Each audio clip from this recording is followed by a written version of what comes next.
지금까지 인생을 살아오는 가운데 기억나는 스승이 있으시나요?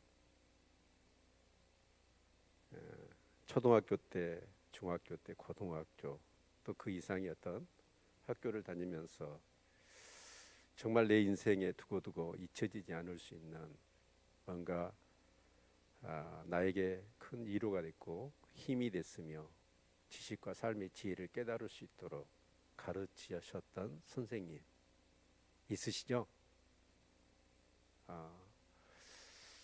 어떻게 보면 우리 인생 가운데서 위대한 스승을 두고 있다는 건 참 큰 축복 중에 하나라고 생각이 되어집니다. 헬렌 켈러에게 만약에 설리반이라고 하는 스승이 없었다면 헬렌 켈러는 없었겠죠. 그러죠? 특히 제갈공명을 스승으로 모시기 위해서 군사로 썼더라고요. 군 그리고 스승사를 썼어요. 선비사자가 아니라. 그런데 그 유비와 간우와 장비가 참 많은 그런 능력을 가졌지만 실제로는 뭐냐면 자신의 삶을 리드해 줄 수 있는 그런 멘토 같은 사람이 없었습니다. 그래서 별로 그렇게 능력의 소유자들이었지만 능력을 피우지 못하고 있었잖아요. 그러는 가운데 답답함을 느꼈던 이 유비가 결국 그 남양에 거주하는 이 제갈량의 그런 어떤 지혜로움을 이렇게 알게 되지요. 그래서 그 제갈량이 살고 있는 그 초가집을 3번 찾아가서야 비로소 스승으로 모실 수 있었다 해서 그 유명한 상고초려라는 말이 있습니다. 그래서 그 제갈량의 그런 어떤 군사로 스승으로 모신 나머지 그분의 어떤 그런 출중한 지혜를 따라서 결국은 유비는 뭔가 한 시대를 이렇게 풍미할 수 있는 그런 영웅적인 그런 삶을 살았던 것을 우리는 기억하고 있습니다. 저도 가만 생각해 보면 오늘 한번 이렇게 제 어떤 그런 학창 시절과 지금 내 기억에 남아 있는 스승의 모습들을 한번 쭉 더듬어 봤어요. 그랬더니 한 12명 정도 기억이 남는 선생님들, 그리고 그 기억에 남을 만한 사건들이 제 기억 속에 남아 있었습니다. 그리고 그분들의 그 가르침은, 그리고 그분의 격려와 위로는 어떻게 보면 오늘 저를 만들지 않았나라는 그런 생각도 이렇게 가져봅니다.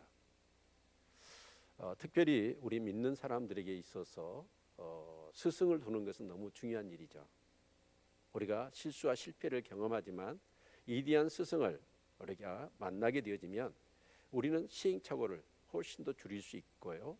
그냥 맨땅에 헤딩한 게 아니라 내가 그냥 독자적으로 독립적으로 뭔가를 깨닫고 내가 이렇게 성장해 가는 것도 매우 훌륭한 것이지만, 뭔가 그 덕과 지혜를 쌓았던 스승의 깨우침을 내가 그대로 존수받아서 그 위에 뭔가를 더해갈 수 있다면 우리의 삶은 훨씬 더 성장하고 발전되고 성숙한 그런 삶을 살아가게 될 것입니다.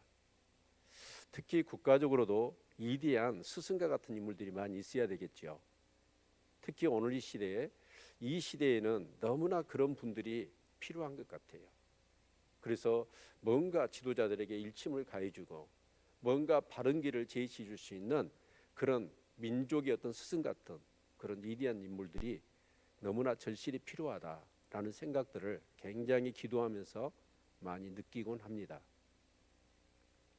그런데 사실은 그런 위대한 스승들이 있었지만 우리 학창 시절에 한 1년, 2년 많게는 그렇게 우리를 가르치고, 그리고 이제 그분들은 이제 어떤 시 공간의 어떤 제약 때문에 끝까지 우리의 스승이 되지는 못하고 어떻게 보면 정신적인 스승으로 우리의 기억 속에만 남아 있잖아요.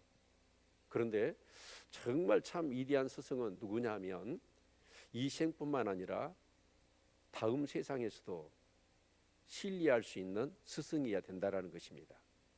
그런데 참 감사한 것은 우리 주 예수 그리스도를 믿는 모든 사람들에게는 이 위대한 스승을 우리에게 주셨지요. 누구이실까요? 성령님이십니다. 아멘. 그래서 오늘 본문의 핵심은 이렇게 풀어보려고 그래요. 우리 20절 21절 같이 한번 읽어볼까요? 같이 읽겠습니다. 시작. 주께서 너희에게 한난의 떡과 고생의 물을 주시나 내 스승은 다시 숨기지 아니하시리니 내 눈이 내 스승을 볼 것이며 너희가 우편으로 치우치든지 좌편으로 치우치든지 내 뒤에서 말소리가 내 귀에 들려 이르기를 이것이 종로니 너희는 이리로 행하라 할 것이며. 우리가 좌로 치우치고 우로 치우쳐요. 정말 이것은 종로니 할 때 이 종로란 말은 정간사가 써졌습니다. 부정간사가 아니라 어로드가 아니라 더로드가 써졌더라고요. 정간사와 부정간사의 의미는 뭘까요? 길은 길인데 우리가 이 밖에 나가면 많은 길들이 있습니다. 자, 그래서 우리가 목포로 가는 길, 그러면 어때요? 여러 가지 방법이 있을 겁니다. 길들이. 그래서 여러분 더 로드라고 하는 말은 뭔 말이냐면 어떤 길을 특정한 거예요. 딱 한 길. 그 길로 가야 되는데 그 길을 벗어나면 어때요? 멸망의 길이에요. 정말 우리가 실패할 수 없는 길이고 또 우리가 망할 수밖에 없는 길이죠. 그러나 그 길은 어떤 길일까요? 우리에게 생명을 주는 길이고 살리는 길이고 우리가 복을 받는 길인 줄로 믿습니다. 그런데 내 안에서 그 스승은 정말 성령님은 어떻습니까? 시, 공간의 제약을 받지 않으십니다. 그래서 어느 때든지 우리가 멸망의 길, 망할 수 있는 길, 정말 죽음의 길을, 어둠의 길을, 제약의 길을 우리가 갈 때마다 성령님은 내 안에서 뭐라고 말씀하시죠? 그 길은 생명의 길이 아니야. 그 길은 복된 길이 아니야. 그 길은 정말 하나님이 축복하시는 동행하는 길이 아니야. 그 길로 가지 마. 이것이 종로야. 이 길로 가야 돼. 라고 그 스승님은 끊임없이 우리에게 말씀하신다는 거예요. 그런 성령의 그 음성을 들으셨습니까? 우리가 신앙생활을 하면서 그 음성을 듣는다는 건 너무너무 중요한 일이거든요. 저도 수없는 삶의 그런 가정 속에서 실패도 했고 시행착오도 겪었지만 그러나 그나마도 그런 시행착오를 줄이면서 뭔가 그래도 정말 이렇게 성장하고 또 하나님의 기쁨이 되어지는 삶을 살아갈 수 있는 모습으로 세워지기까지는 그 음성을 수없이 들었습니다. 때로는 내가 생명에 정말 이급한 그런 상황 속에서 때로는 절망하고 낙심하여 포기할 수밖에 없었던 그런 상황 속에서도 하나님은 저에게 말씀하시더라. 예수를 믿고 신앙생활하면서 내 안에 계시는 위대한 스승 되신 그 성령님이 내가 좌우로 치우치고 우로 치우치는데도 불구하고 이것이 종로다라고 하시는 하나님의 그 지도하시는 음성을 듣지 못했다면 참 불행한 것입니다. 그러나 그 음성을 듣고 그때마다 어째요? 내 임의대로 살았던 삶을 돌이키고 바른 길로 갈 수 있었다면 이것은 놀라운 축복이라고 여겨집니다. 아멘. 우리는 이 앞주의 말씀을 어떤 말씀을 살펴보았습니까? 자, 반역자라고 하는 그런 주제로 우리가 말씀을 살폈던 것을 기억해낼 겁니다. 반역자가 어떤 것이든가요? 압살롬처럼 정말 그 아버지의 정권을 찬탈하기 위하여 아버지를 몰아내고 정말 백성들의 정말 마음을 훔치기 위하여 거짓된 이선적인 행동을 하기도 하고 또 아버지를 속이고 하나님을 이용하고 심지어는 자기의 안건의 모든 것들을 강화시키기 위하여 자기 어머니 10명을 공개적으로 겁탈하는 그런 못된 짓을 한 압살롬과 같은 그런 자를 반역자라고 할 수 있을 것입니다. 그런데 하나님은 반역자가 누구라고 그러던가요? 왕 대신 하나님께 묻지 않고 내 임의대로 내 마음대로 살아가는 삶이 반역자였다라는 것을 이 앞뒤 우리가 배웠잖아요. 믿으십니까? 우리는 이제 예수를 주로 믿는 사람이에요. 나는 주인이 아니에요. 내가 주인되어 내 임의대로 살아가는 삶은 결국 어째 이골이 났잖아요. 그 삶이 어떤 삶이든가요? 나를 망치는 삶이었고 나를 교만하게 하는 삶이었고 결국은 그 삶은 어떤 것입니까? 제약된 삶이었잖아요. 그래서 우리는 지긋지긋해요. 그래서 내가 주인 되고 내 임의대로 살았던 삶은 포기하고 이제 주님이 내 인생의 주인 되셔야 합니다. 그래서 이제는 주님의 뜻대로만 살겠습니다 라고 고백하며 두 손 들고 항복하고 예수 믿기로 한 사람이 성도인 줄로 믿습니다. 그렇다면 우리는 어떻게 해야 될까요? 내 임의대로 행동해야 될까요? 아니에요. 정말 하나님 어떻게 해야 됩니까? 누구하고 해야 됩니까? 언제 해야 됩니까? 무엇을 해야 됩니까? 라고 하는 모든 것들을 여러분 세심하게 하나님께 물어서 그 하나님의 음성을 듣고 행해야 됩니다. 이것이 주를 정말 예수님을 주로 모시고 사는 성도의 삶일 것입니다. 그런데 만약에 그렇지 않는다면 그건 하나님이 뭐라고 부른다는 거예요? 패역한 자다. 패역한 자의 그 해석이 뭐였어요? 반역자라는 얘기예요. 그리고 두 번째로 반역자가 패역한 자라는 단어가 두 번 있었잖아요. 또 한 번은 뭐였습니까? 하나님이 그 선견자를 통해서 뭔가를 보여주시고 선지자를 통해서 뭔가를 가르쳐 주셔서 그 백성들에게 하나님의 말씀을 증거합니다. 그랬더니 그들이 뭐라고 그래요? 선교제자한테 더 이상 본 것도 말하지 말고 하나님이 말씀하신 것도 우리에게 들려주지 말아라. 그러면서 심판이 있다, 하나님이 있다 얘기하지 말아라. 진실을 가르치지 말고 우리에게 거짓을 가르쳐달라. 편한 소리만 해라. 듣기 좋은 소리만 해라. 라고 하는 그들의 모습들을 하나님은 반역자라고 하셨잖아요. 그래서 하나님이 어떻게 하신다고 그랬어요? 토기장이가 그 토기를 깨뜨리잖아요. 정말 그 불씨 담을 그릇도 사용할 수 없을 정도로 물 한 방울도 담을 수 없는 그런 조각조각 다 내버리겠다. 그것이 이 앞에 우리가 살펴봤던 말씀이에요. 그런데 하나님은 어떻게 하시냐면 그런 이스라엘 백성들에게 다시 그 언약을 기억해 내시고 그들에게 긍휼을 베푸십니다. 그래서 다시 그들에게 이제 스승을 숨기지 않겠다는 거예요. 그래서 그 스승을 두어서 그 스승을 통하여 뭐 하시겠다는 거예요?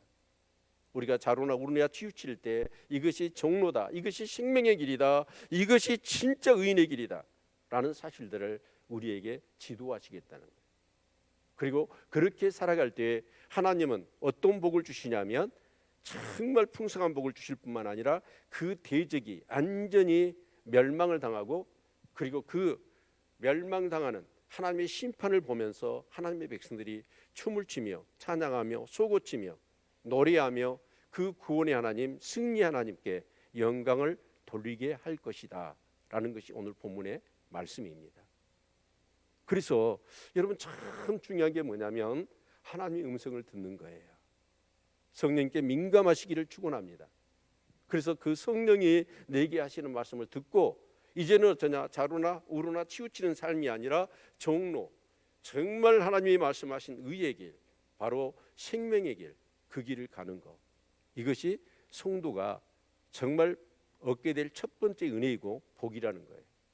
그리고 그것이 온전히 되어졌을 때 하나님은 모든 삶에 풍성한 복을 주실 것이고 내 대적들이 내 눈앞에서 그대로 꺼그러지는 그리고 승리하는 영광을 우리에게 주시겠다는 겁니다. 아멘.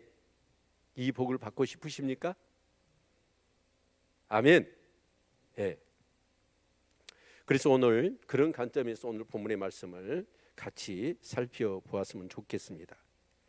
특히 여러분 정말 우리 하나님 믿는 사람들에게 있어서 가장 중요한 게 뭐예요? 하나님 말씀이죠. 성경 66권 중에서 여러분 정말 하나님이 물론 엄청난 능력으로 홍해를 가르시기도 하시고 여리고 성을 무너뜨리기도 하시고 요단강을 가르시기도 하시고 정말 죽은 자를 살리기도 하셨던 놀라운 능력을 행하셨잖아요. 그런데 성경에 가장 자주 빈번하게 묘사되어 있는 하나님의 모습은 어떤 모습일까요? 그렇죠. 말씀하신 하나님이에요. 하나님 말씀이십니다. 아멘.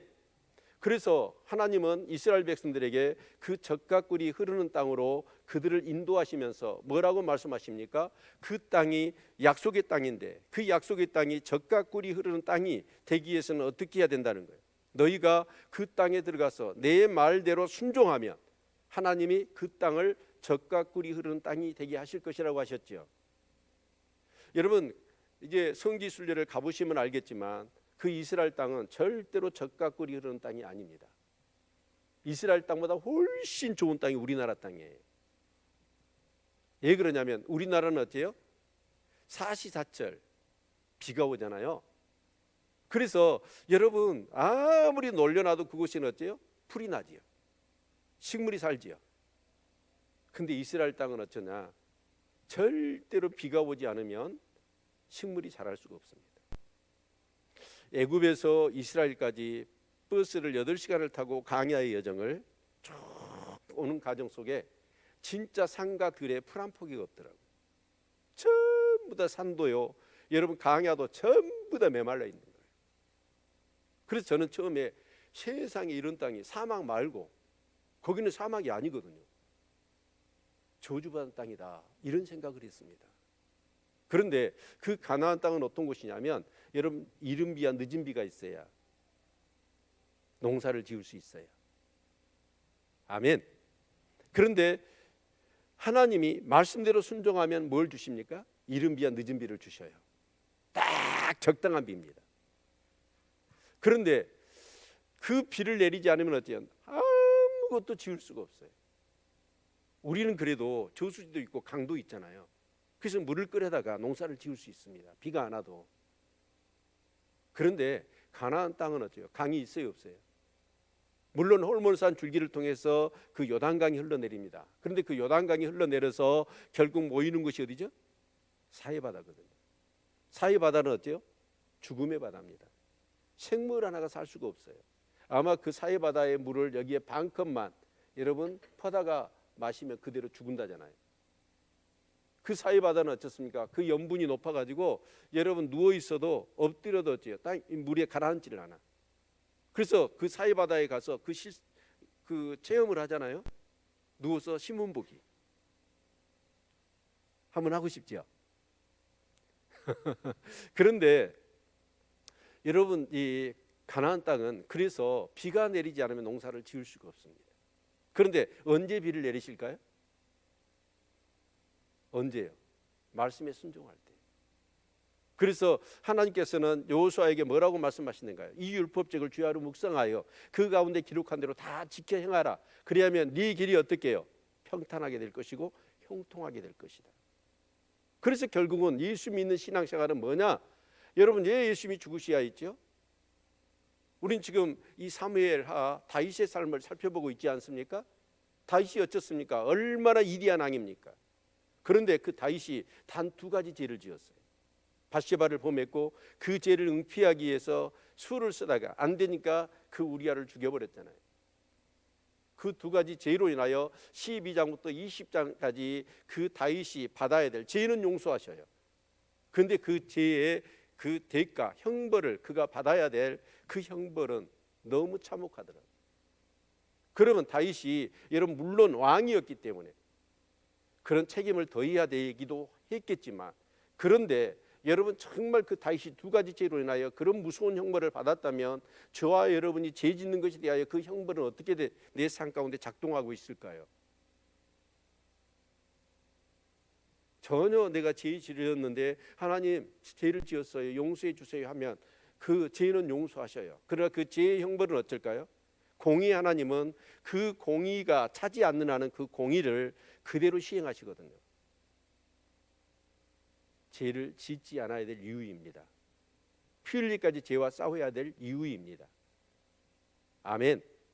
그런데 단지 네가 내 말을 업신여긴 결과로 인하여 너는 이런 형벌을 받아야 된다. 그래서 그 밧세바가 낳은 아이들은 죽을 것이고 네 집에 칼부림이 떠나지 않을 것이며 너는 은밀하게 악한 음행을 저질렀지만 대낮에 네 첩들이 겁탈을 당할 거다. 그대로 일어났잖아요. 여러분 은혜라는 개념을 구렁이 담 넘어가듯 슬그머니 넘어가려고 하지 마십시오. 하나님은 정확하신 분이에요. 그래서 저와 여러분이 예수를 믿어도 복을 받지 못하는 이유가 어디에 있을까요? 순종하지 않기 때문입니다. 그런데 그 순종하지 않을 때마다 내 안에 계신 성령님이 어째요? 정말 이것이 종론이 너 그리로 가면 안 돼, 너 그렇게 행동하면 안 돼, 그런 생각을 하면 안 돼 라고 하는 성령님의 강한 질책과 함께 이것이 종로야 라고 하면서 어떤 하나님의 말씀이 딱 생각나는 거예요. 그리고 그 말씀대로 살아갈 수 있도록 성령님이 내게 강한 열망을 주시는 것이죠. 이 삶이 복된 겁니다. 아멘. 그런데 지금 유대 백성들은 어쨌어요? 그 왕 되시고 주인 되신 하나님의 말씀을 따라서 살지 않고 내 임대로 살았다는 거예요. 그걸 하나님은 반역자로 본다는 거예요. 두 번째로 뭐예요? 그렇게 가르쳐줘도 가르치지 말라는 거예요. 진실을 얘기하지 마. 우리한테 좀 듣기 편한 소리만 해. 심판이 있다는 얘기 하지 마. 그것을 하나님은 반역의 기로 보신다라는 겁니다. 자, 우리 18절부터 같이 한번 봅시다. 정말 귀한 말씀이라고 생각이 되어지는데 여러분 진짜 귀로 듣지 말고 마음으로 들으시기를 축원합니다. 18절 읽겠습니다. 시작. 그러나 여호와께서 기다리시나니 이는 너희에게 은혜를 베풀려 하심이요 일어나시리니 이는 너희를 긍휼히 여기려 하심이라. 대저 여호와는 공의의 하나님이시라. 무릇 그를 기다리는 자는 복이 있도다. 여호와께서 기다리신대요. 뭐 하시려고요? 우리에게 은혜를 베푸시려고. 항상 하나님은 우리에게 은혜 베푸시기를 원하십니다. 우리가 불의한 죄를 지었고 정말 연약한 삶을 살았다 할지라도 하나님은 그 가운데서도 은혜를 베푸시기를 원하신다라는 것이죠. 그래서 어때요? 베풀려 하시며 일어나시리니 이는 너희를 긍휼히 여기려 하십니다. 우리를 긍휼히 여겨주시는 거예요. 참 요즘처럼 기도하면서 정말 제 스스로가 하나님 앞에 기도할 때마다 하나님의 마음이 느껴지는 기도가 뭐냐면 하나님 불쌍히 여겨 주옵소서. 이건 얼마나 정말 하나님 앞에 기도하는 자의 그런 정말 그 하나님이 기뻐하시는 고백인지 모릅니다. 그리고 대저 여호와는 공의의 하나님이시라. 무릇 그를 기다리는 자는 복이 있도다. 여호와는 어떤 하나님이에요? 공의의 하나님. 하나님의 공의가 사라지면 하나님은 아닙니다.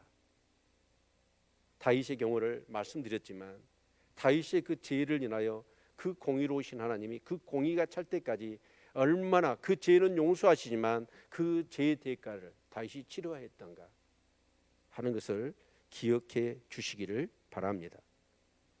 그리고 19절 보면 시온에 거하며 예루살렘에 거하는 백성아 너는 다시 통곡하지 않을 것이라. 그가 너의 부르짖는 소리를 인하여 너에게 은혜를 베푸시되 들으실 때에 너에게 응답하시리라. 여러분 이 상황이 어떤 상황이냐면 이제 36장 37장 이 내용들을 보시면 우리가 알겠지만 이미 이 상황들에 대해서는 계속 말씀을 드려왔습니다. 이것은 지금 상황이 이루어지기 전에 결국은 이 이사야 730년 때 예언이고 이 사건은 701년 아수르가 유다를 침범할 때 30년 전에 예언으로 주신 말씀이거든요. 그러니까 여러분 지금 아수르가 어떻게 합니까? 쳐들어오는 거예요. 쳐들어올 때 어떻게 했습니까? 바로 이 아수르의 최고의 목적은 어디에 있었어요? 애굽이었습니다. 애굽에. 그래서 그 당시에 모든 패권을 아수르가 잡고 싶었던 거예요. 자, 그런데 그 걸리적거리는 나라가 어디예요? 아람, 북이스라엘, 유다, 그 다음에 블레셋 이런 나라들이잖아요. 그런데 아람과 북이스라엘 왕이 찾아와서 이제 이 아하스 왕에게 유다의 왕 아하스 왕에게 우리 삼국 동맹을 해서 아수르를 대적하자 그랬단 말이에요. 동맹을 맺었어요. 그런데 이 아하스 왕이 어쩌습니까? 아무리 세 나라가 합쳐봐도 아수르를 당해낼 수가 없을 것 같으니까 동맹을 깨버립니다. 그리고 아수르에게 붙어버려요. 우리 좀 봐주라. 우리가 그 동맹을 깨고 너를 도울 테니까. 그러니까 아수르가 뭐라고 그래요? 좋다. 그렇게 얘기를 했어요. 자, 그런데 아수르가 어때요? 아람을 치고 북이스라엘 치고 그 다음에 유다를 놔둘까요? 아니요. 유다를 치기 시작하는 거예요. 그때 이 왕이 누구로 넘어가냐면 히스기야로 넘어가죠. 히스기야는 그 동맹을 맺었어요. 근데 그 동맹을 맺었는데 그 어린 시절에 봤더니 그 동맹을 깨버리고 아수르가 이제 그 약속을 어기고 유다를 치러 오는 거예요. 그랬을 때 히스기야는 어떻게 합니까? 반발을 하지요. 의지해봤자 그건 아니구나. 그런데 그런 상황 속에서 이제 아수르가 쳐들어와요. 그 앞에 방어북이었던 아람도 북이스라엘도 멸망해버린 겁니다. 그래서 이제 정면으로 아수르가 쳐들어오는 것입니다. 이런 상황 가운데서 보이는 도울 수 있는 그런 나라는 어디밖에 없어요? 애굽밖에 없는 거예요. 근데 애굽도 타켓이 자기인들인 줄을 안 것이죠. 그래서 애굽에서 갈대 상자에 배를 엮어서 어떻게 했습니까? 쏜살같이 사신들을 보내면서 유다 왕 히스기야 왕한테 야, 우리가 정말 도와줄 테니까 우리와 동맹을 맺자. 그렇게 유혹을 했잖아요. 그런데 이사야 선지자는 뭐라고 그랬습니까? 이합주에 살펴봤잖아요. 그 나라를 인하여 그 민족을 인하여서는 너희가 수치와 부끄러움을 당할 뿐이다. 그래서 너희는 그를 의지하지 말고 누구만 의지해라? 하나님만 의지해라. 그렇게 말씀하시는 거예요. 근데 그 하나님을 의지하라고 했을 때 우리 28장 16절을 읽어볼까요? 28장 16절 같이 읽겠습니다. 예, 성경 찾는 것이 힘들어지시면 일찍 하나님 나를 데려가세요 하는 게 좋을 줄로 아랍니다. 정말 성경을 부지런히 찾고 성경을 많이 읽으시기를 축원합니다. 16절 같이 읽죠. 시작. 그러므로 주 여호와께서 가라사대 보라 내가 한 돌을 시온에 두어 기초를 삼아노니 곧 시험할 돌이요 기하고 견고한 기초돌이라. 그것을 믿는 자는 급절하지 하게 되지 아니하리로다. 하나님이 시험한 돌 기초돌을 주신다는 거예요. 그래서 너희들이 그 돌을 어떻게 하라? 믿으라는 거예요. 아멘. 그 돌을 믿으면 너희들이 급질하지 않을 것이다 라는 얘기입니다. 여러분 여기서 이 돌이 누굴까요? 예수님입니다. 구약에서는 절대로 예수님을 여러분 그렇게 들먹이지 않습니다. 거론하지 않습니다. 그림자고 예표이죠. 다니엘 시대 때 느부갓네살이 꿈을 꾸지 않습니까? 신상을 금은철, 금은동철 다음에 돌흙이잖아요. 그런데 뜨인 돌이 일어나서 그 신상을 쳐버리니까 깨져버리죠. 그 뜨인 돌이 누구였어요? 예수님이었어요. 여러분 정말 이 구약 백성들은 우리는 그러잖아요. 예수님이 이미 오셔서 십자가의 구속, 예수님 하나님께서 약속하신 대로 그 약속대로 그대로 오셨고 그 장소에서 그 모습 그대로 오셔서 그 십자가의 사역을 이루시고 우리의 구속을 이루시고 부활하시고 하나님 나라에 오르셨잖아요. 그리고 약속하신 대로 성령을 보내주셨잖아요. 그래서 우리는 너무나 확신 있게 예수를 믿습니다. 그러나 구약의 백성들은 어때요? 그림자로 믿은 거예요. 그래서 어떻게 보면 구약의 백성들은 훨씬 더 우리보다도 믿음이 필요했습니다. 그래서 여러분 그 뜨인 돌, 여기서는 시험하는 돌, 기초돌을 줄 텐데 그 돌을 믿는 자는 급절하지 않을 거라는 거예요. 바로 그게 구약에 감춰져 있는 예수 그리스도이십니다. 그런데 그 기초돌이 어디에 있을까요? 이 말씀 풀 때 어디라고 제가 풀었습니까? 예루살렘이라고 그랬잖아요. 아멘. 그래서 너희들은 어쩌냐? 자, 기다려라. 하나님이 너희에게 은혜를 베푸신다고. 그래서 일어나실 거라는 거예요. 그래서 결국은 어쩌냐? 그 예루살렘에 돌을 주었는데 그 예루살렘에 거하여서 기다리는데 어떻게 기다려야 될까요? 하늘만 쳐다보고 멍하니 기다리고 있는 거예요? 오늘 말씀을 다시 한번 19절 읽어보겠습니다. 시작. 시온에 거하며 예루살렘에 거하는 백성아, 너는 다시 통곡하지 않을 것이라. 그가 너의 부르짖는 소리를 인하여 네게 은혜를 베푸시되 들으실 때에 네게 응답하시리라. 시온에 거하며 예루살렘에 거하는 백성아. 아멘. 하나님의 말씀을 믿고 그 말씀을 알고 있는 사람은 이제 아수르가 쳐들어갈 때 어디로 갈까요? 어디로 가야 될까요? 예? 아니 성경을 읽으시고 대답하기 싫으세요? 어디로 가야 돼요? 예루살렘이에요.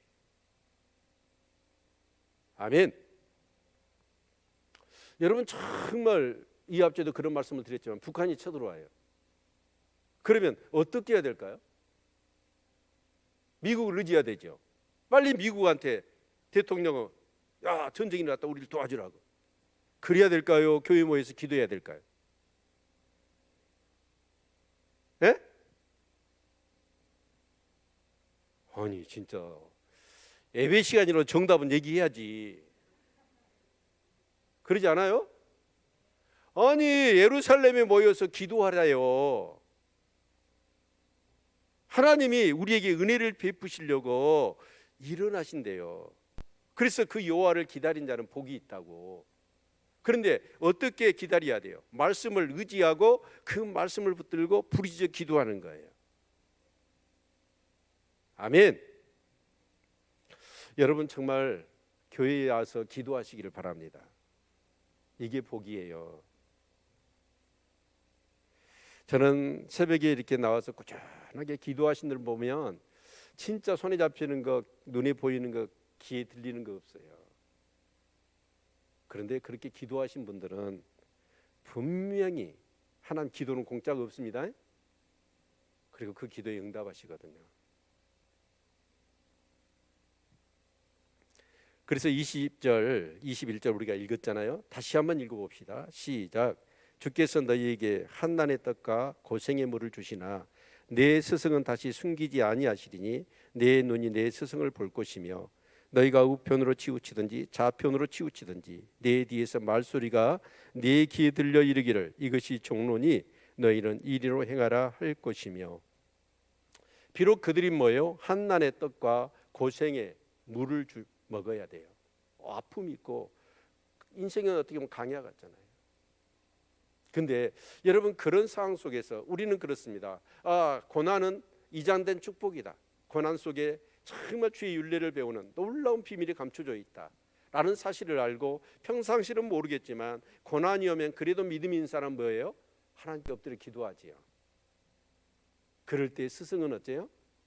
감추지 않고 그 스승이 드러나신다는 거예요.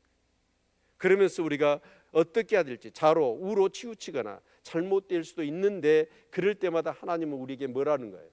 진리의 영으로 바른 길로 생명의 길로 그런 상황들을 이겨낼 수 있는 길로 인도해 주신다는 겁니다. 아멘. 그래서 여러분 정말 하나님과 대화를 나누는 것은 너무너무 귀한 일입니다. 그런데 그게 쉽지 않아요. 여러분 진짜 그렇잖아요. 우리가 자주 만나는 사람이라 할지라도 어떻습니까? 대화를 안 하면 말하기가 처음에는 어쩌죠? 서먹서먹하죠. 그러면서 내 주관적인 내 속에 있는 감정까지 다 허물까지 털어놓고 그냥 내 삶의 모든 것들을 다 그냥 완전히 풀어서 보따리를 풀어가지고 이장된 것 감춘 것 없이 다 얘기합니까? 못해요.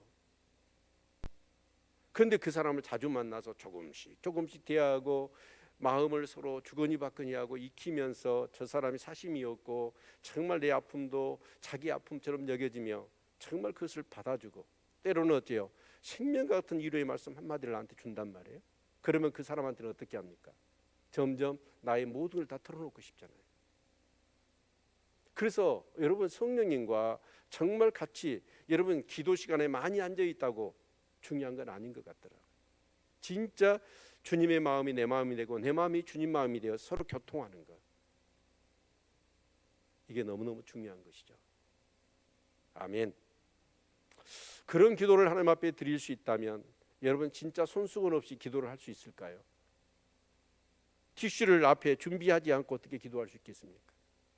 기도가 안 되죠. 눈물 콧물이 쏟아지면서. 아멘. 참 저에게도요 이 말씀이 너무너무 은혜로 다가옵니다. 제가 어찌할 바를 모르고 죄인지도 모르고 내 마음대로 살았던 그런 상황 속에서 하나님이 내 삶 가운데 정말 간섭하시고 은혜를 베푸시더라고. 그렇게 하면 안 돼. 그렇게 하면 안 된대요. 그런 생각도 가지면 안 되고 그런 감정조차도 가져서는 안 돼 라는 말씀들을 수없이 저에게 주시더라고요. 그 안 했으면 여러분 다 죽었어요.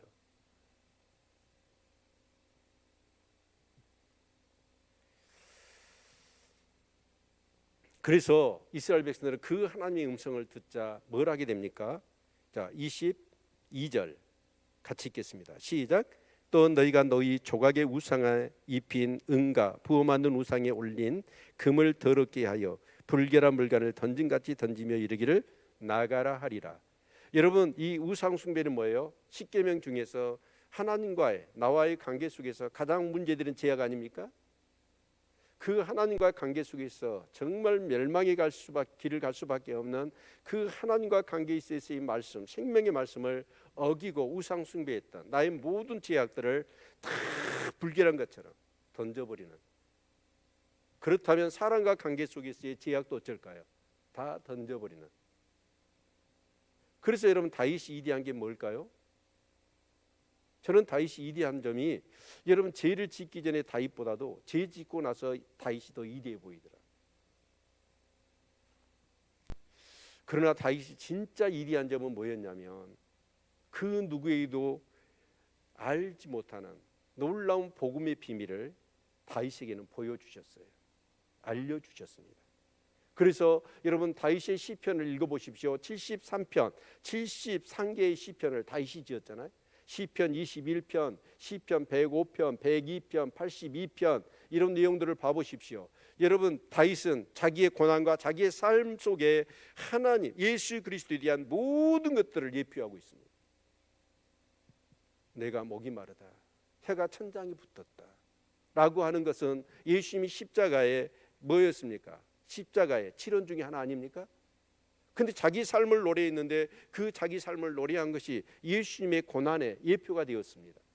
그분이 정말 어떻게 태어나며 어떤 삶을 살고 어떤 죽음을 죽으며 죽음 이후에 결국 그 하나님 나라에 오르는 것까지, 그러면서 하나님 나라에 오르셔서 어떤 사역을 하고 계시며 마지막 때에 그분이 어떻게 이 땅에 다시 임하실 것인가 하는 모든 부분들을 여러분 다윗은 자기 시편에 다 기록해 놓았어요. 이것을 다윗이 인간의 지혜로 어떻게 깨닫습니까? 하나님이 보여주지 않으시면, 하나님이 말씀하시지 않았으면 다윗이 어떻게 그것을 자기 시편에 기록할 수 있었겠습니까? 하나님은 그랬습니다. 다윗한테는 감추지를 않았어요.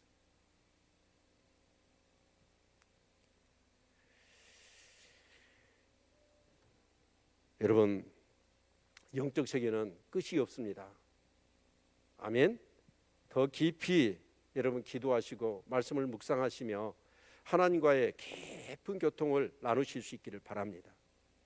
제가 최근에 들어서 여러분 이런 기도를 하게 됐습니다.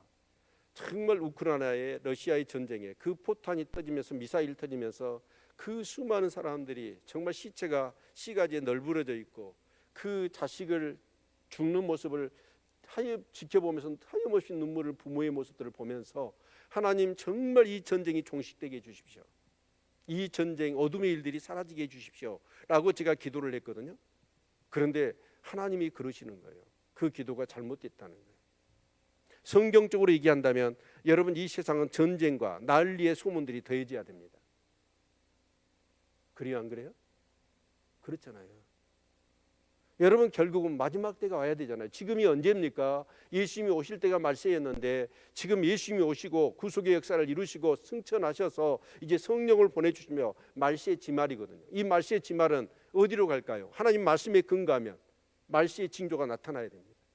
그러면 갈수록 이 세상은 어쩔까요? 엔트로피는 증가할 겁니다. 여러분 우리는 기상이변을 지금 체험하고 있지 않습니까?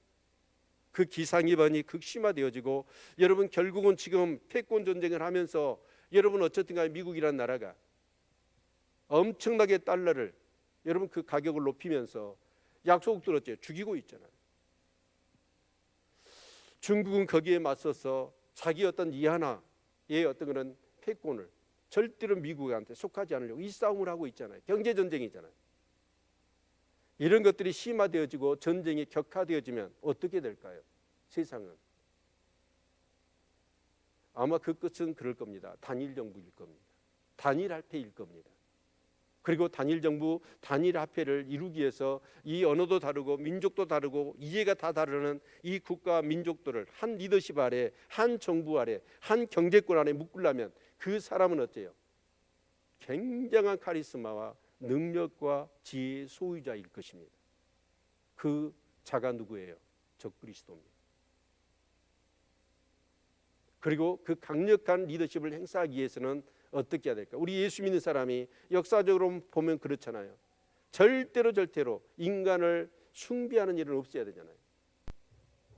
그럴 때 우리 기독교는 엄청난 핍박과 그 로마 시대 이상가는 탄압을 받을 겁니다. 저는 그런 측면에서 하나님이 그러시더라고요. 이 전쟁은 갈수록 많아질 것이고 날리는 소식들 정말 더 많아질 거라는 거예요. 그래서 앞으로는 그런 기도를 하지 말라고 성령님이 저한테 그러시더라고요.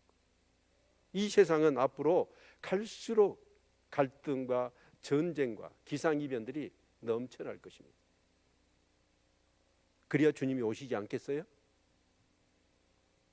이런 시대에 여러분 정말 주님이 오셔서 뭘 보신다고 그랬어요? 믿음을 보신다고 그랬거든요. 믿음은 뭐예요? 말씀을 들어야 돼요. 부지런히 말씀을 들으실 수 있기를 바랍니다. 말씀을 묵상하고 여러분 기도하시기를 바랍니다. 그리야만이, 그리고 정말 말씀을 읽고 기도하는 것뿐만 아니라 그 말씀의 깊은 뜻을 이해하고 정말 성령님과 교감하면서 그 말씀대로 살아갈 때 그 말씀의 역사를 내 삶 가운데 체험해야 돼요. 아멘. 그래야 이 말씀이 내 삶의 무게를 온통 실어버리죠.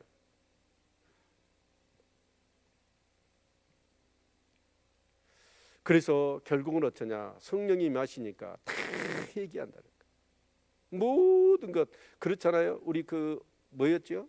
트랜스포메이션인가? 그 영화를 보시지 않았습니까?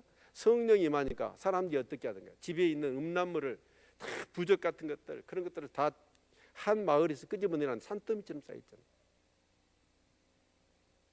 그러듯이 성령이 임하니까 다 내던져 버리는 거예요. 그로 인하여서 하나님이 어떤 복을 주신가요? 23절, 네가 땅에 뿌린 종자에 주께서 비를 주사 땅 소산의 곡식으로 살찌고 풍성케 하실 것이며 그날에 너희 가축이 강활한 목장에서 먹을 것이요 밭가는 소와 어린 나귀도 키와 육지창으로 까부르고 맛있게 한 먹이를 먹을 것이며 크게 살육하는 날 망대가 무너질 때에 각 고산 각 줄령에 개울과 시냇물이 흐를 것이며 여호와께서 그 백성의 상처를 싸매시며 그들의 맞은 자를 고치시는 날에는 달빛은 햇빛 같겠고 햇빛은 7배가 되어 7날의 빛과 같으리라. 아멘. 하나님 비를 주신대요.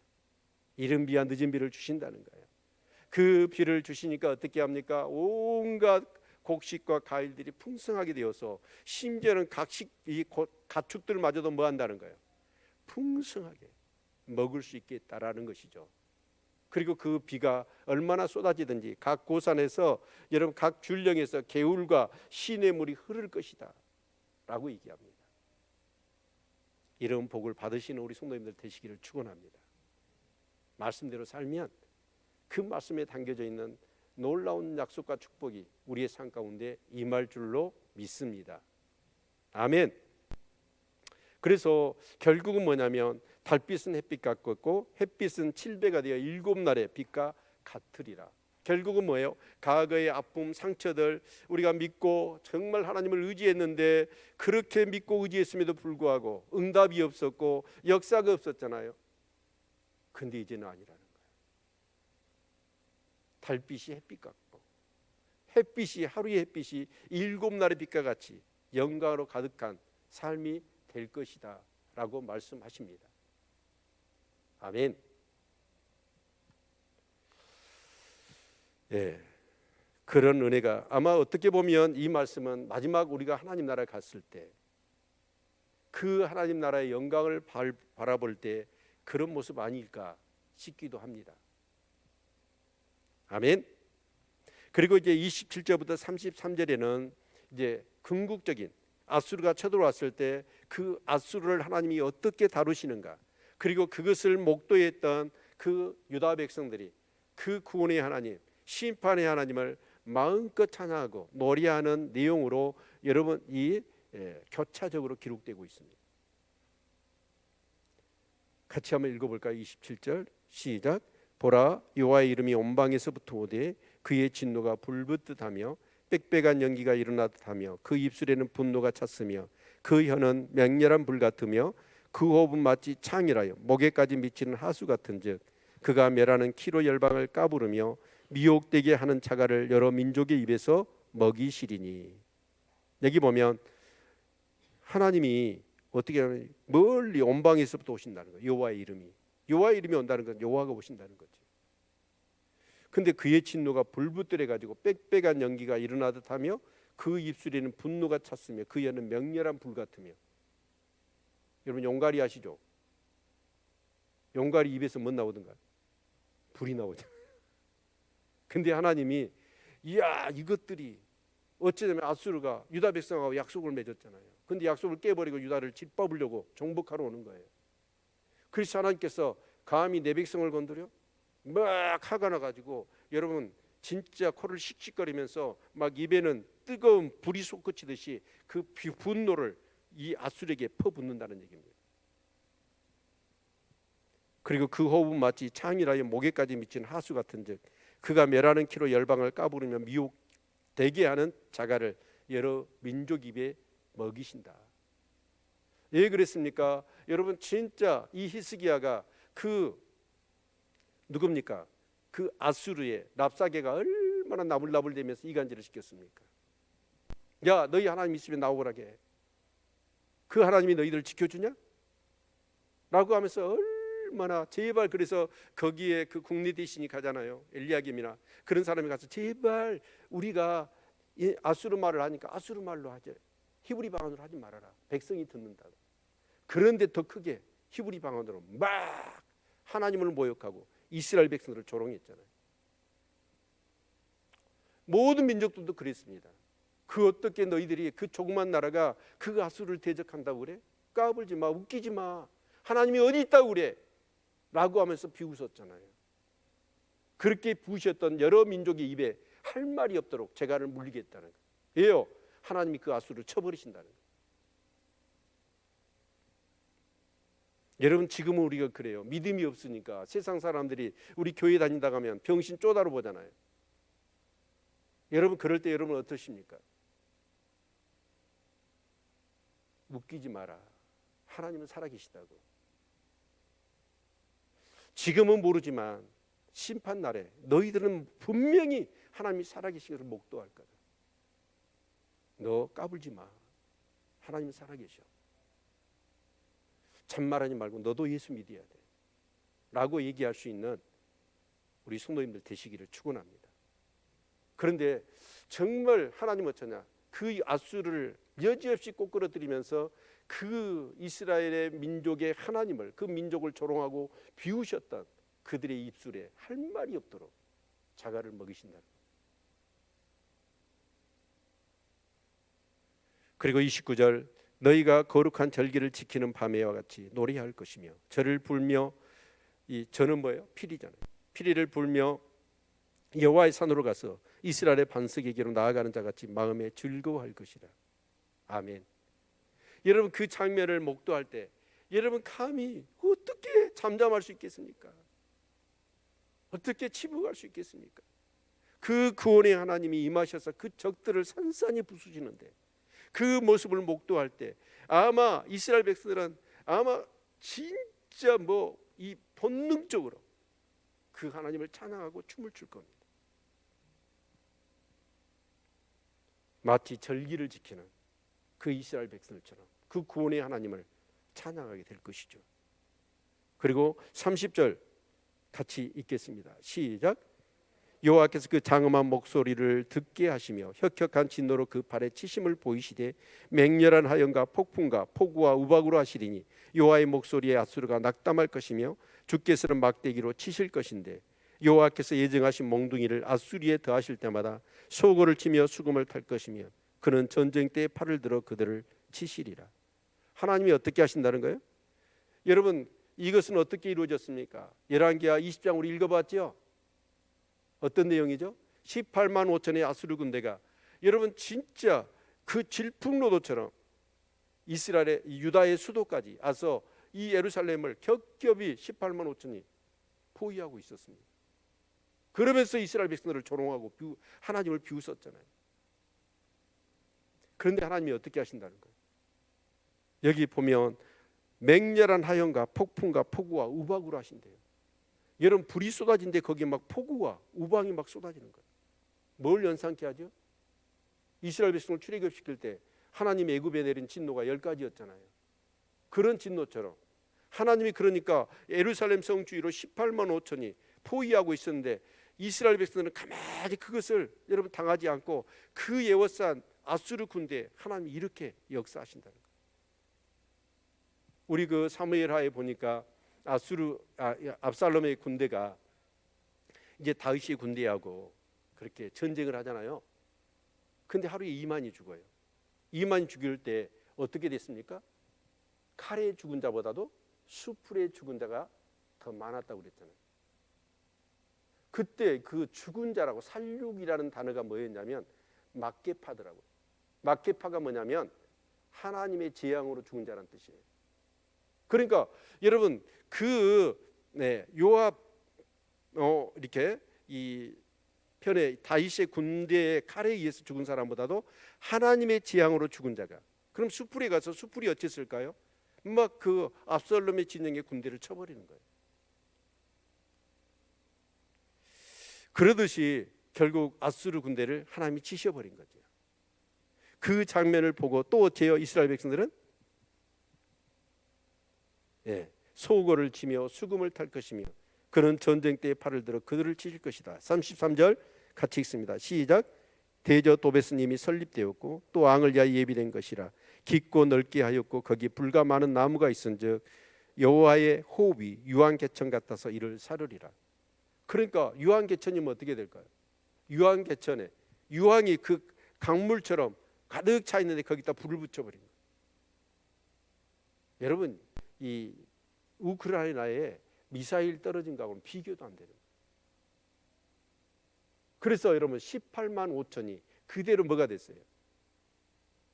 송장이 됐잖아요. 근데 그 말씀이 36장 37장을 보면 그대로 이루어지고 있는 것을, 그 장면까지 그대로 이사야가 예언을 하는 것을 우리가 볼 수가 있습니다.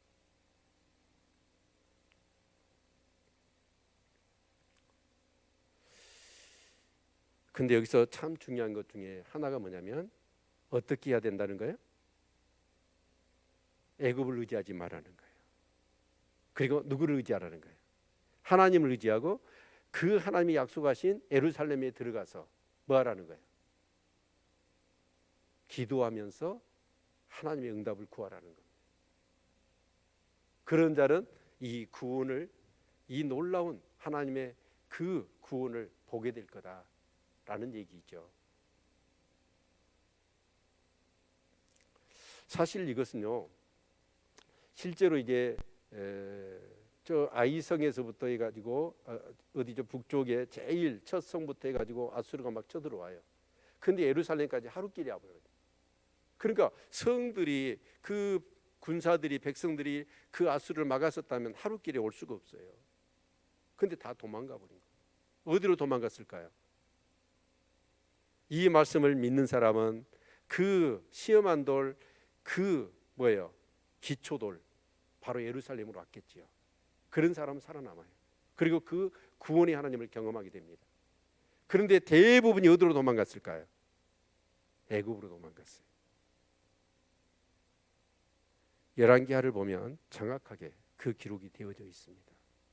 그러니까 이것이 종론이 이리로 가라라고 했거든요. 너희들이 그 시험하는 돌, 그 기초돌이 있는 예루살렘에 가야 돼요. 거기 가서 기도해야 돼요. 그런데 애굽으로 간 거예요.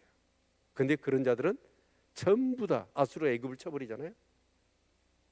그래서 그 애굽에 많은 사람들이 줄줄이 낚여서 아수르의 포로로 끌려갑니다.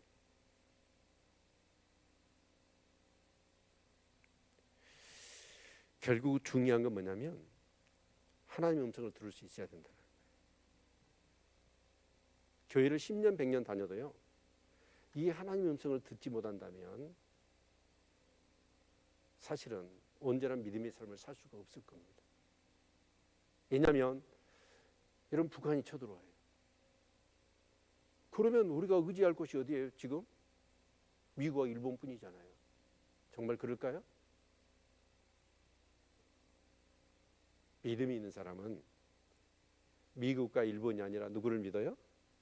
하나님을 믿는 거예요. 그렇게 하나님이 이것이 종로다, 이것이 살 길이다 라고 말씀해 주셨잖아요. 그런데 실제로는 어쩌냐? 그 말씀을 의지하고 예루살렘에 피한 자들은 극소수입니다. 다 믿음이 없으니까 어디로 가버리냐면 애굽으로 도망가요. 절대로 믿음이 없으면, 하나님의 음성을 듣고 그 말씀을 체험하지 않는 사람들, 그래서 내 삶을 전적으로 하나님의 말씀에 올려놓고 그 말씀대로 순종할 수 있는 믿음이 없는 사람은 실제적으로 그런 상황이 난리 같은 내 위급한 어려운 상황이 온다면 어떻게 할까요? 말씀을 따라서 살지 못합니다. 시대 정신, 세상 사람들이 하는 트렌드, 방식을 따라서 내 옛사람의 방식을 따라서 우선 손에 잡히고 눈에 보이는 그거 의지하지 보이지 않는 하나님을 어떻게 의지합니까? 하나님을 한 번도 말씀을 체험하지 않는 사람이 어떤 믿음이 있어서 그런 상황 가운데서 정말 미쳤지요. 사람들이 그 비웃고 조롱하는 말이 맞습니다. 지금 여러분은 어떻습니까? 여러분의 삶 가운데 여러분의 중심을 잡아주고 여러분에게 가장 영향을 주는 게 하나님의 말씀입니까? 아니면 여러분의 생각입니까? 만약에 지금도 그 하나님의 말씀대로 살지 않고 내 임의대로 모든 것을 생각하고 계획하고 선택하고 행동한다면 하나님은 그 사람을 반역자래요. 그리고 그 반역자는 토기장이가 토기를 깨뜨려 버리듯이 안전하게 박살을 내버릴 것이다. 그러나 이것이 종론이 이리로 행하라 라고 하는 그 말씀을 듣고 그 시험하는 돌, 기초돌 예루살렘에 예수를 믿고 어떻게 하든지 그 믿음을 갖고 하나님을 의지하며 기도하고 그 하나님의 이것이 종론이라고 하는 그 음성을 듣고 순종하는 삶은 살아남습니다. 살아남을 근근히 살아남는 게 아니라 엄청난 하나님의 영광, 그 심판에 전능하신 여호와 하나님, 그 하나님을 경험하며 춤을 추며 소고치고 피리를 부르며 노래하며 즐거워할 거라네. 어떻게 보면 오늘 예수를 믿는 많은 사람들이 그렇게 살지 않는 것 같습니다. 우리 여호수아서 1장 8절을 한번 같이 읽어볼까요?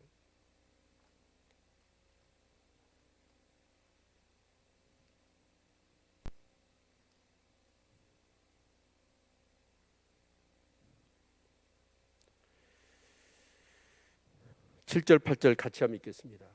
7절 8절 시작. 오직 너는 마음을 강하게 하고 극히 담대히 하여 나의 종 모세가 네게 명한 율법을 다 지켜 행하고 자루너루나 치우치지 말라. 그리하면 어디로 가든지 형통하리니 이 율법 책을 내 입에서 떠나지 말게 하며 주야로 그것을 묵상하여 그 가운데 기록한 대로 다 지켜 행하라. 그리하면 내 길이 평탄하게 될 것이라 내가 형통하리라. 아멘. 이 하나님의 말씀을 뭐 하라는 거예요? 주야로 묵상하래요. 그 손바닥만한 핸드폰에 모든 것이 다 들었잖아요. 그것을 잡고는 1시간 2시간이 그렇게 순식간에 내 혼을 빼나가듯이 집중하는데 과연 정말 하나님의 말씀은 얼마만큼 여러분이 보십니까? 만약에 예배 시간에만 성경을 편다면 그분은 절대로 신앙생활 하는 게 아닙니다. 종교생활을 하는 것이지. 그런데 하나님의 말씀이 먹고 싶어요. 하나님의 말씀이 그리워요. 정말 이럴 때 하나님은 어떻게 하시라고 하시는 것일까? 라고 하면서 자원하는 마음이 되고 사모하는 마음이 되고 줄이고 목마름이 되어서 정말 내 일터에서 내 어떤 삶의 걸쳐에서 끊임없이 약속된 시간에 하나님 말씀을 펴서 묵상하고 그 내 안에 계신 성령님의 위대한 스승 되신 성령님의 그 음성을 들을 수 있다는 건 이 땅을 살아가는 데 있어서 가장 큰 축복이라고 여겨집니다. 덧없이 흘러가는 인생 살지 맙시다. 세월은 그냥 우리를 기다려주지 않습니다. 참 저도 아침에 이렇게 오전 예배를 드리면서 우리 배수연 집사님한테 저는 그랬어요. 그 가을이었거든요. 전화가 가지고 만났는데 너무나 막 눈물을 많이 흘리시는 거예요. 그래서 암 선고가 내렸다. 나는 1년 지난 줄 알았어요. 근데 2년 지났더라. 시간이 이렇게 2년이 나는 1년 지난 것 같은데 2년이 지나가 버렸어요. 여러분 하나님 앞에 설 것을 기억합시다. 덧없이 살지 마시고 그때의 땅을 치며 후회하지 마시고 정말 하나님 앞에 섰을 때 잘했다, 착하고 충성된 종아, 그런 은혜를 얻는 우리 성도님들의 삶이 되셨으면 좋겠습니다. 기도하겠습니다. 여러분은 정말 하나님을 어떻게 믿으십니까? 여러분의 왕으로, 여러분의 인생의 주인으로 믿으십니까? 모든 것을 하나님께 물어서 생각도 하시고 계획도 하시고 선택도 하시고 행동도 하시기를 바랍니다. 그러기 위해서는 지금보다도 수십 배나 더 말씀의 시간, 기도의 시간, 하나님과 교통하는 시간을 확보해야 되고 늘려가야 할 것입니다. 다윗이 네가 내 말을 없인 여긴 결과가 어떠한 것을 네가 알아야 된다.